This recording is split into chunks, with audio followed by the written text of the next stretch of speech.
तो कौन ऐसी पॉलिटिकल पार्टी है जिसने अंजुमन इस्लामिया हॉल में इफ्तार पार्टी नहीं दी है।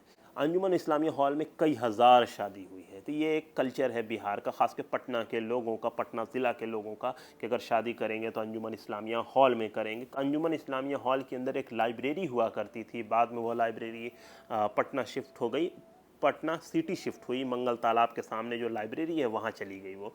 तो लेकिन वो लाइब्रेरी पहले अंजुमन इस्लामिया हॉल में था। तो ज़रूरत है आज की डेट में कि हम अंजुमन इस्लामिया हॉल की उस लीगेसी को बरकरार रखें, यानी वहाँ पे लोगों को बताएं कि अंजुमन इस्लामिया हॉल का बिहार में क्या रोल रहा है, इसकी हिस्ट्री क्या रही है, इसमें कौन कौन से लोग आए हैं। इन सारी चीज़ों पे हम डिस्कशन करें, लोगों को बताएं, बात करें, ना कि सिर्फ हम इस चीज़ के लिए हंगामा करें कि इसका रेट इतना बढ़ गया, इसका ये क्या। इसकी जो लीगेसी है उसके बारे में भी चर्चा होनी चाहिए, और जो इसका पुराना रोल था उसको वापस रिवाइव करने की कोशिश करें कि इसके अंदर लाइब्रेरी हो, लोग आएँ आपस में बैठ के लिटरेरी इस पे डिस्कशन हो, बात हो। और जब कोई सेमिनार हो, कोई प्रोग्राम हो, कोई वैसी चीज़ें हो तो इसका रेट और कम हो। शादी में तो ठीक ठाक है, रेट ठीक ले रहे हैं तो वो अलग बात है, लेकिन जब कोई ऐसा सेमिनार हो, प्रोग्राम हो, एजुकेशन पे हो, तो इसका रेट कम से कम रखा जाए।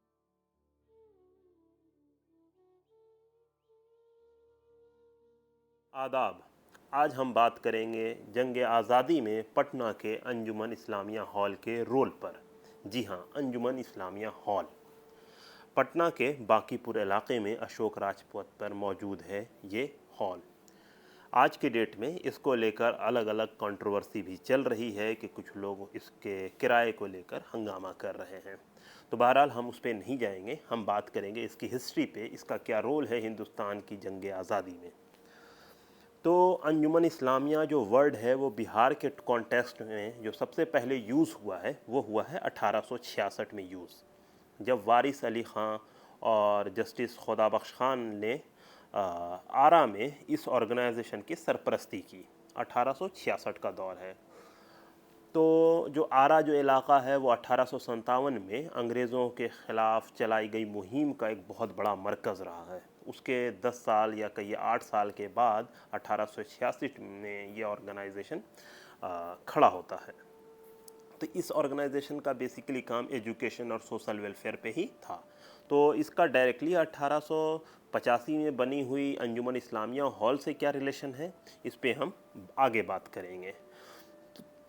तो 1885 में पटना के कुछ ज़मींदार, कुछ पढ़े लिखे लोग, इन लोगों ने एक कोशिश की कि पटना में वैसा कोई सेंटर नहीं है जहाँ पे लोग बैठ के कोई प्रोग्राम कर सकें, किसी चीज़ पे डिस्कस कर सकें। तो इसके लेकर कुछ लोगों ने चंदा किया और किसी साहब ने ज़मीन डोनेट की बांकीपुर में, और वहाँ पे एक इमारत बन के तैयार होती है जिसको अंजुमन इस्लामिया हॉल के नाम से जाना जाता है। काफ़ी बड़ा इलाका है, काफ़ी ऊंची इमारत थी इसकी, और काफ़ी कुछ इसमें था। तो ये जो इमारत बनती है इसमें किस तरह के प्रोग्राम होते थे इसके बारे में शुरुआती मामलात नहीं पता चलते हैं, लेकिन जो इसका जो मुखपत्र है, जो इसका एक जर्नल निकलता था, इसका एक न्यूज़पेपर निकलता था जो इसकी एक्टिविटी को पब्लिश करता था, उसका नाम था अल हादी। अल हादी पटना में 1897 में शाये होना शुरू हुआ। उर्दू का अखबार है जिसमें जो ज़्यादातर चीज़ें जो पब्लिश होती हैं वो अंजुमन इस्लामिया हॉल में जो एक्टिविटी हो रही हैं उसको उसमें पब्लिश किया गया है।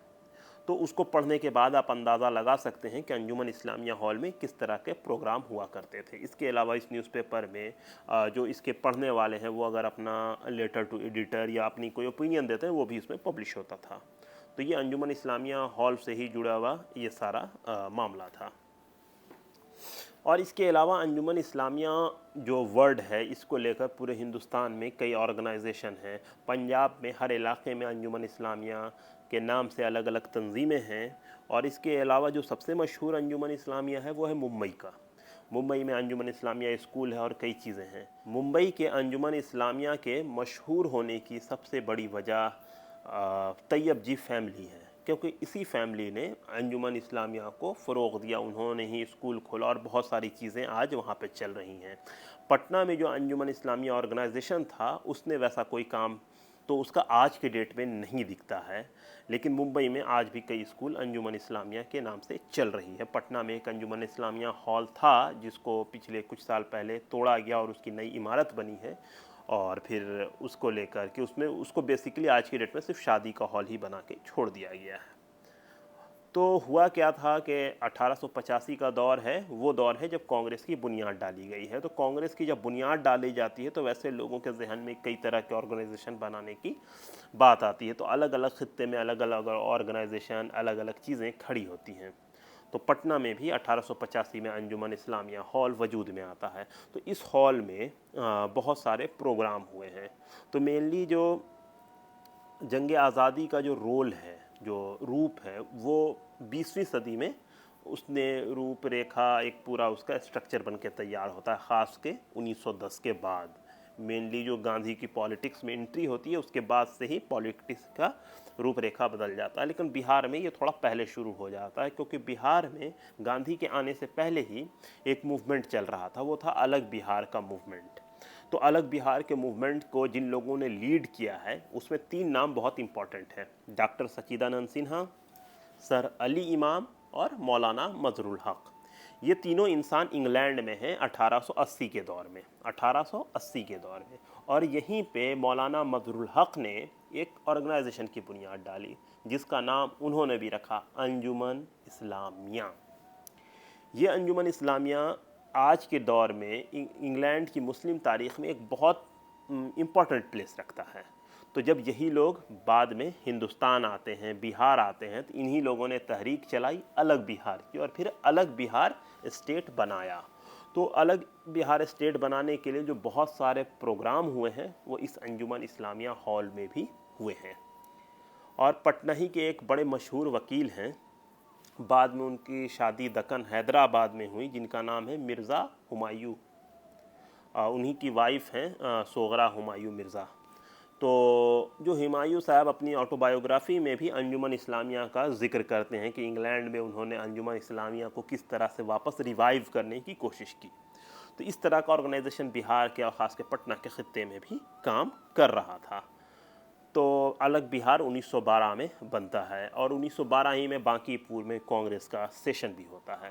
तो उस कांग्रेस के सेशन में जो बहुत सारे प्रोग्राम होते हैं उसमें कुछ प्रोग्राम अंजुमन इस्लामिया के भी इसमें होता है, और ये सारी चीज़ें होती हैं। उसके बाद असली कहानी शुरू होती है 1915 के बाद से, जब गांधी हिंदुस्तान आते हैं, पूरे हिंदुस्तान के अलग अलग खित्ते का दौरा कर रहे होते हैं। तो उसी में 1917 में वो बिहार भी आते हैं और सारी चीज़ें होती हैं। उसके बाद जो मूवमेंट है वो एक बड़ा रूप लेना शुरू कर देता है, और इसके बाद अलग अलग इलाके में अलग अलग तहरीकें चलती हैं। तो वैसे बिहार में भी तहरीक होती है, और ख़ास कर जब 1920 से असली चीज़ और बड़े पैमाने पर शुरू होता है, तो उसमें था असहयोग आंदोलन का दौर है, जिसमें कहा गया है कि अंग्रेज़ों को चीज़ों का बाइकॉट करना है, हर चीज़ों को छोड़ना है। तो बहुत सारे बच्चे ने सरकारी स्कूल छोड़ दिया।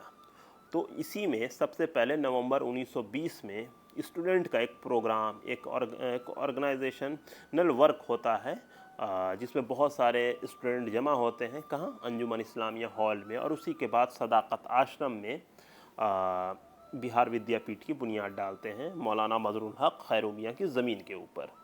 तो ये है। तो इसमें जो जिस हॉल का जो रोल है वो उस हॉल में ही प्रोग्राम हो रहा है। उसके बाद लगातार उस हॉल में कोई ना कोई प्रोग्राम होते ही रहता है। 27 जुलाई 1922 से डॉक्टर राजेंद्र प्रसाद की अध्यक्षता में, सरपरस्ती में कांग्रेस का प्रोग्राम होता है, जिसमें बहुत सारी चीज़ें पे बात होती है, डिस्कशन होता है, बहुत सारी चीज़ों पे लोग अपनी राय रखते हैं। फिर इसी तरह से गांधी जी खुद उस हॉल में आते हैं, जिसमें अगर गांधी का आप जो वर्क है उस पर अगर नज़र डालिएगा तो 22 सितंबर 1925 की तारीख़ है, जिसमें महात्मा गांधी खिलाफत कमेटी के एक प्रोग्राम में खुद अंजुमन इस्लामिया हॉल पटना में तशरीफ़ लाते हैं। वहाँ पर डिस्कशन होता है, बातचीत होती है, इस तरह के बहुत सारे प्रोग्राम होते हैं। फिर अलग अलग दौर, अलग अलग चीज़ है। हिंदुस्तान में बहुत सारी चीज़ें हैं, अनटचेबिलिटी है, इसको लेकर एक बहुत बड़ा प्रोग्राम पटना में होता है। पटना में किस जगह होता है? 6 नवंबर 1932 में। और वो जो प्रोग्राम हो रहा है वो अंजुमन इस्लामिया हॉल में हो रहा है, एंटी अनटचेबिलिटी। और इसमें बहुत सारे लोग शरीक होते हैं। बाबू जगजीवन राम जैसे लोग पहली सियासी तकरीर इसी जगह करते हैं, इसी हॉल में करते हैं, और इसी तरह से बहुत सारी चीज़ें होती हैं। और लेकिन अंजुमन इस्लामिया हॉल के साथ जो चीज़ सबसे बड़ी जुड़ी हुई है वो है 1934 का वो साल जब 17 मई को socialist party, Congress socialist party की बुनियाद डाली जाती है। जी हाँ, सोशलिस्ट पार्टी की बुनियाद अंजुमन इस्लामिया हॉल के अंदर ही डाली गई थी, पटना के अंजुमन इस्लामिया हॉल। तो ये देखिए सारी चीज़ अंजुमन इस्लामिया हॉल से, मैंने आपको अलग अलग मूवमेंट, अलग अलग दौर की चीज़ों को बताया है जो सारी चीज़ इंटरलिंक है, आपस में जुड़ रही हैं। तो इसके बाद जैसे मैंने आपको 20 से शुरू किया है, मेनली 20, 22 का बताया, 25 का वाक़या बताया, 32 का वाक़या बताया, फिर मैंने आपको 34 का वाक़या बताया। फिर इसके बाद 1935 में एक्ट आया है, इलेक्शन होगा, तो मुस्लिम इंडिपेंडेंट पार्टी जो बन रही है, तो मुस्लिम इंडिपेंडेंट पार्टी जो पहली हुकूमत बनाएगी वो इसी अंजुमन इस्लामिया हॉल में बनी है। ये बड़े अपना में एक नायाब चीज़ है, अपने में एक यूनिक चीज़ है। इसके अलावा 1938 में जैसे 12 में कांग्रेस का सेशन होता है, तो 1938 में मुस्लिम लीग का सेशन होगा, तो उसमें कई प्रोग्राम अंजुमन इस्लामिया हॉल में भी होगा। तो ये सारी चीज़ें हैं कि कुछ ना कुछ एक्टिविटीज़ वहाँ पे हो रही। इसके अलावा अंजुमन इस्लामिया हॉल में सेमिनार है, प्रोग्राम है, बहुत सारी चीज़ें हो रही। अंजुमन तरक्की उर्दू एक ऑर्गेनाइजेशन है उर्दू के फ़लाह के लिए, उसका जो प्रोग्राम हो रहा है मौलवी अब्दुल हक की सरपरस्ती में, वो उसी अंजुमन इस्लामिया हॉल में हो रहा है। और अंजुमन इस्लामिया हॉल के अंदर एक लाइब्रेरी हुआ करती थी, बाद में वो लाइब्रेरी पटना शिफ्ट हो गई, पटना सिटी शिफ्ट हुई, मंगल तालाब के सामने जो लाइब्रेरी है वहाँ चली गई वो। तो लेकिन वो लाइब्रेरी पहले अंजुमन इस्लामिया हॉल में था। तो ये समझिए कि क्या इम्पोर्टेंट प्लेस है अंजुमन इस्लामिया हॉल का बिहार के लिटरेरी इसके मतलब जो लिटरेचर और अलग अलग चीज़ों पे जो काम हो रहा है उसमें।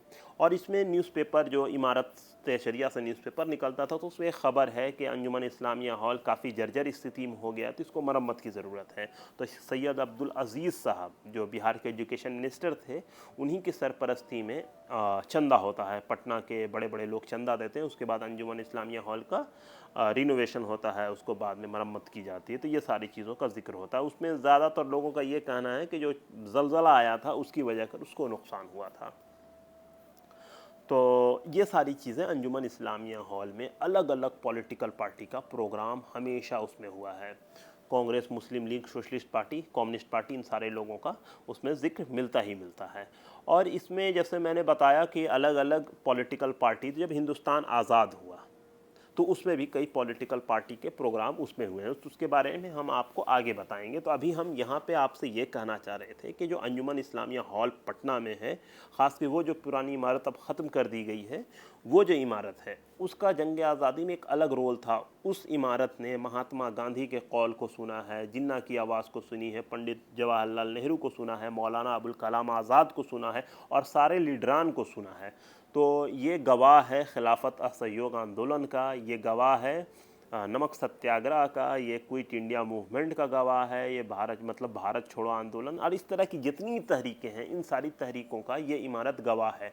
क्योंकि 1942 में कांग्रेस के प्रेसिडेंट की हैसियत से मौलाना अबुल कलाम आज़ाद इसमें आए हैं, खिलाफत असहयोग आंदोलन चल रहा था, तो डॉक्टर राजेंद्र प्रसाद हो जाएं, शौकत अली, मोहम्मद अली जौहर हो जाएं, बी अम्मा हो जाएं, या इस तरह के जितने भी बड़े लीडर हैं सब का सब यहाँ पे आए हैं, महात्मा गांधी हो जाएं, नेताजी सुभाष चंद्र बोस हो जाएं, तो ये सारे लोग यहाँ पर आए हैं। चाहे कम्युनिस्ट हो, चाहे कोई भी पार्टी के, कोई भी आइडियोलॉजी के लोग हों, वो यहाँ पर पहुँचे ही पहुँचे हैं। मदन मोहन मालवीय हो जाएं या पंडित जवाहरलाल नेहरू के वालिद यानी पंडित मोतीलाल नेहरू हो जाएं।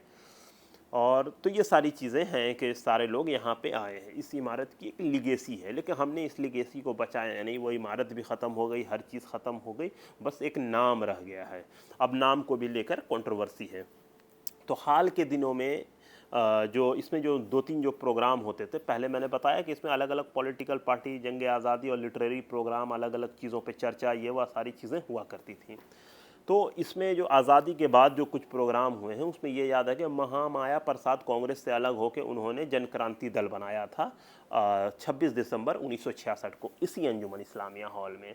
इसके बाद 25 अगस्त 1967 को शोषित दल बनता है वो भी इसी अंजुमन इस्लामिया हॉल में। सोशलिस्ट पार्टी जब टूट रहा है तो उसको लेकर जो प्रोग्राम हो रहा है अप्रैल 1971 में, वो भी इसी अंजुमन इस्लामिया हॉल में। फिर कैप्टन अब्बास अली को भेजा गया कि जाके मैनेज किया, तो अब्बास अली साहब खुद इसी में आते हैं, तो उनकी जो खुद नविश्त है उसमें भी इस चीज़ का जिक्र मिलता है।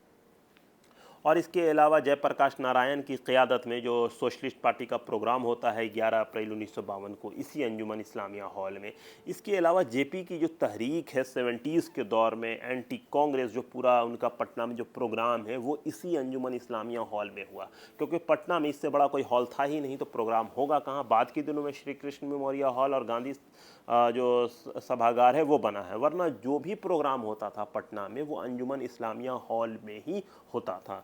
तो आप कोई भी रिसर्च पेपर निकाल लीजिए, कहीं पे भी आप सर्च कीजिए, तो अंजुमन इस्लामिया हॉल का एक नुमाया रोल है जंग आज़ादी में, क्योंकि सारे प्रोग्राम यहीं हो रहे हैं। इसके अलावा एक चीज़ और जिसको लेकर अभी हंगामा हो रहा है कि शादी में लोग कैसे इसको लेंगे, 2 लाख 2.5 लाख इसका किराया है, ये है वो है। तो अंजुमन इस्लामिया हॉल में कई हज़ार शादी हुई है। तो ये एक कल्चर है बिहार का, ख़ास कर पटना के लोगों का, पटना ज़िला के लोगों का, कि अगर शादी करेंगे तो अंजुमन इस्लामिया हॉल में करेंगे। काफ़ी बड़ा इलाका होता था, तो एक यादगार है। हमको तो लगता है कि जो लोग ये वीडियो देख रहे होंगे तो हज़ारों लोग ऐसे होंगे जिनकी शादी अंजुमन इस्लामिया हॉल में हुई है, या उन्होंने वहाँ शादी में ख़ुद को शरीक किया है, या वहाँ वो गए हैं। तो ऐसे बहुत सारी याद लोगों की अंजुमन इस्लामिया हॉल से जुड़ी हुई हैं, उनसे मिली हुई है। तो ये सारी चीज़ें हैं अंजुमन इस्लामिया हॉल का, लोगों के कल्चरली इसमें क्या है। इसके अलावा जैसे मैंने और भी बहुत सारी चीज़ बताई, तो अंजुमन इस्लामिया हॉल में इफ्तार पार्टी होती है। तो कौन ऐसी पॉलिटिकल पार्टी है जिसने अंजुमन इस्लामिया हॉल में इफ्तार पार्टी नहीं दी है। इफ्तार पार्टी का पॉलिटिकल ही मायने है कि पॉलिटिकल इसके लिए उसका इस्तेमाल होता है, लेकिन उस हॉल में हर चीज़ों को, मतलब हर तरह की चीज़ों को मतलब पॉलिटिकली या नॉन पॉलिटिकल सारे प्रोग्राम उसमें हुए, तो हर पॉलिटिकल पार्टी ने उसमें इफ्तार पार्टी दी, तो उसका भी एक अलग रोल रहा है कल लोगों को आपस में जोड़ने के लिए। तो ये सारी चीज़ें इसमें हैं। इसके अलावा वहाँ पे पहले एग्जीबिशन वगैरह भी लगता था। अभी आम का सीज़न है, तो सैयद अब्दुल अज़ीज़ साहब के बारे में दास्तान मेरी में प्रोफेसर इकबाल हुसैन साहब लिखते हैं कि वहाँ पे आम का एग्जीबिशन हुआ था, जिसमें हर तरह के आम को वहाँ पे लगाया गया था, जिसमें पूरे बिहार के लोग वहाँ पे आए थे। तो इस तरह के प्रोग्राम वहाँ पे होते रहते थे। तो ज़रूरत है आज की डेट में कि हम अंजुमन इस्लामिया हॉल की उस लीगेसी को बरकरार रखें, यानी वहाँ पे लोगों को बताएं कि अंजुमन इस्लामिया हॉल का बिहार में क्या रोल रहा है, इसकी हिस्ट्री क्या रही है, इसमें कौन कौन से लोग आए हैं। इन सारी चीज़ों पे हम डिस्कशन करें, लोगों को बताएं, बात करें, ना कि सिर्फ हम इस चीज़ के लिए हंगामा करें कि इसका रेट इतना बढ़ गया, इसका ये क्या। इसकी जो लीगेसी है उसके बारे में भी चर्चा होनी चाहिए, और जो इसका पुराना रोल था उसको वापस रिवाइव करने की कोशिश करें, कि इसके अंदर लाइब्रेरी हो, लोग आएँ आपस में बैठ के लिटरेरी इस पे डिस्कशन हो, बात हो। और जब कोई सेमिनार हो, कोई प्रोग्राम हो, कोई वैसी चीज़ें हो, तो इसका रेट और कम हो। शादी में तो ठीक ठाक है, रेट ठीक ले रहे हैं तो वो अलग बात है, लेकिन जब कोई ऐसा सेमिनार हो, प्रोग्राम हो, एजुकेशन पे हो, तो इसका रेट कम से कम रखा जाए। और इसके अलावा जिन चीज़ों के बारे में मैंने बताया कि इस दौर में गांधी यहाँ आए हैं, मौलाना शौकत अली आए हैं, जो लोग आए, तो उनके बारे में भी एक पूरा पैनल लगाया जाए, उनके बारे में भी बताया जाए कि अंजुमन इस्लामिया हॉल का रोल क्या है। तो उम्मीद है कि आपको हमारा ये वीडियो पसंद आया होगा। तो दीजिए हमें इजाज़त, फिर आपसे मुलाकात होगी अगले वीडियो में, अगले सेशन में, और जिसमें हम अलग अलग इश्यूज़ पे, अलग अलग पर्सनालिटीज़ पे फिर से आपसे बात करेंगे। तब तक के लिए बहुत बहुत शुक्रिया।